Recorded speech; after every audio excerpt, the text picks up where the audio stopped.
This video, we're going to take a look at creating pivot tables and pivot charts. Okay, a pivot table is an interactive summary of data, which allows you to manipulate the data by pivoting the information around, okay, to suit individual needs for analysis. Okay, so there are certain parameters that must be met, okay, before you actually create the table. Okay, so let's just share my file. Have a look at that. The information must be in a list as in a database list that we have here. We've got information in columns and rows. Each column has its own individual heading. Okay, we can't have any merged cells here. Each row must contain one set of information, so we can see there quite clearly that we've got items for particular customers, who the salesperson was, and amount of sales. Okay. There can't be any blank rows or columns, and if there is any additional information anywhere within the data sheet, okay, we must have at least one column or one row, okay, in between the two sets of data. Okay, so the information needs to be in a list with one clear column heading per column. Each row must contain one piece of information only, no blank rows or columns, and any other data anywhere within the data sheet, okay, this must be separated by at least one clear row or one clear column. Okay.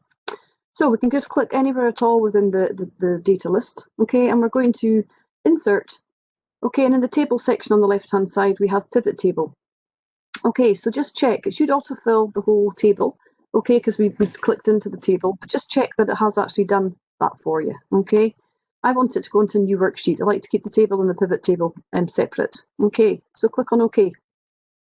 So over on the left-hand side, okay, this is where the pivot table is going to be created. Based on the information given over on the right-hand side, okay, we have our column headings and we have various areas that we can drag information to.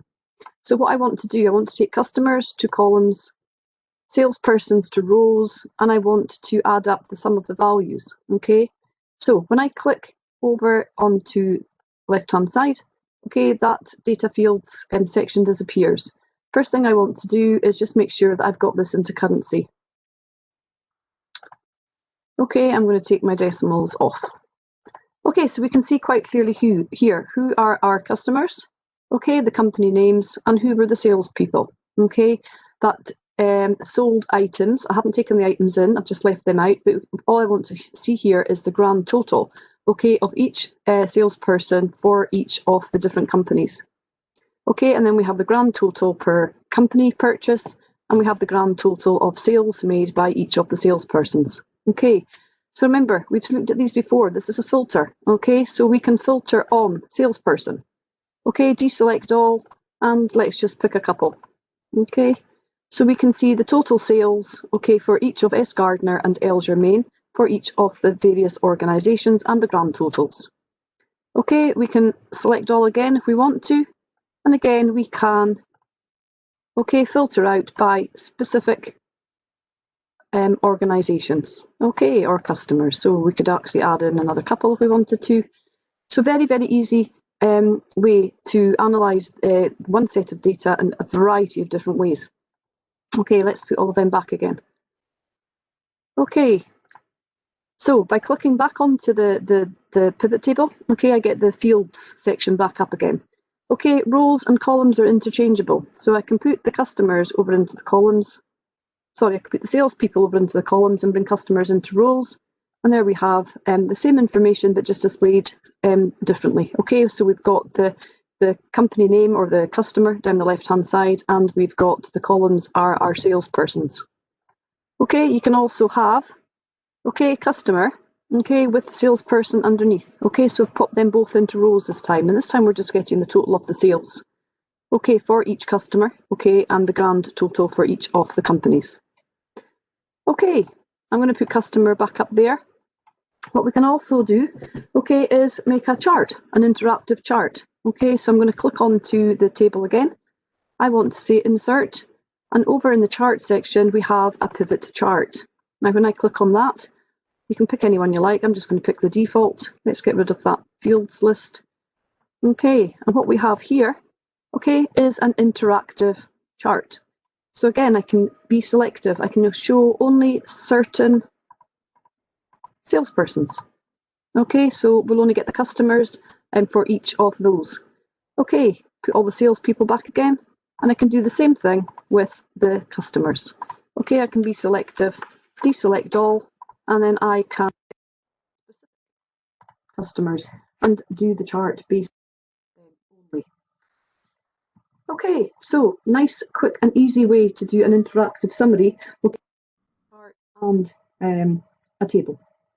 Okay, I'm going to do my table, my chart for now. Okay, back up table. Okay, the menu options. When you click onto the table, you get an analyze design. Let's have a look at design first of all. Okay, that just lets you play about with how it looks. Okay, so you can pick different colours, different themes, and there's a whole host of them. Okay, so you can play about with something that takes your fancy. Okay, pivot table analyze. Okay, what that allows you to do is change the field settings. Okay, so we can actually, instead of summing, okay, to get the total, we can look at average, maximums, minimums, etc.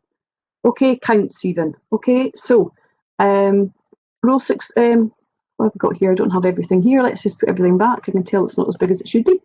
Okay, so we've got the grand total down here. Okay, so we might want to change, okay, that to say from sum of sales to the maximum sales value or something like that. Okay, so where we go to analyze, and we go to field settings in the active field section. Okay, and we can pick in here what we want to do.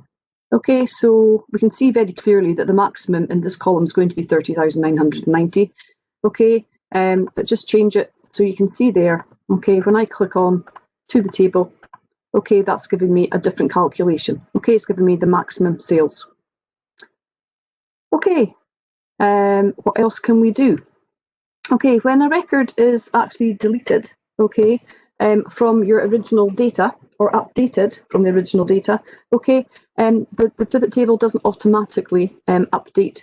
Okay, so what you need to do is, again, from the analysis table, okay, we're going to go into, let me change something first of all. Let me go into sales. Let's just change this here to 850 or something. Okay, so we can see Parkland Hotel for Snedden. Okay, Snedden, Parkland Hotel, there's the 25,000. Okay, it hasn't changed. Okay, so what we need to do is go into the analyze. Okay, and refresh. But I need to wait until my little toolbar disappears again. Okay, bear with me just 1 second. Okay, so I'm going into analyze. Okay, and I can say refresh. And I can just say refresh and it will update for me. Okay, the other way that you can do it, you can go into pivot table options. Okay, and we can set an option that will update the pivot table if you open the file. Okay, so in this case, we've got the file open and I had made a change. So we went to pivot table analysis and refresh. Okay, but we can set it over here, pivot table options, go on to the data tab and we can say there refresh data when opening the file. Okay, so we can always automatically update. Okay, let's go back into the sales and let's add something else. Okay, so Heather Buchanan has sold a sharpener to Gateside. Okay, I've sold quite a few sharpeners and I've made the whopping sum of £3,000. Okay, so again, when we go back onto the pivot table, it hasn't updated. Okay, so again, we need to go to the analysis options. Okay. Okay, I can get there. Let me just click on there. Nope, I'm not getting onto there. Sorry, that's just going on to, right. So click on the table, analysis. Okay, the data group, and I'm going to change the data source. Okay, just pop in there that I want onto row 29.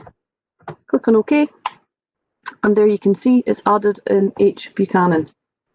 Okay, so it's added in my sales of my sharpeners to Gateside Utility, and it's updated all of the rest of the calculations automatically as well. Okay, so that is how we can create a pivot table and a pivot chart and then be interactive by updating whether we're refreshing whilst working within the table and having the pivot table on a different sheet. We looked at how we could update the file automatically by the pivot table options data tab. And we've looked at there if we add in any information or delete any information from the existing list, okay, how we can then go back in and change the pivot table itself, okay, quite quickly, again, by the pivot table analyze option, change the data source and change it in there. Okay, thank you for watching.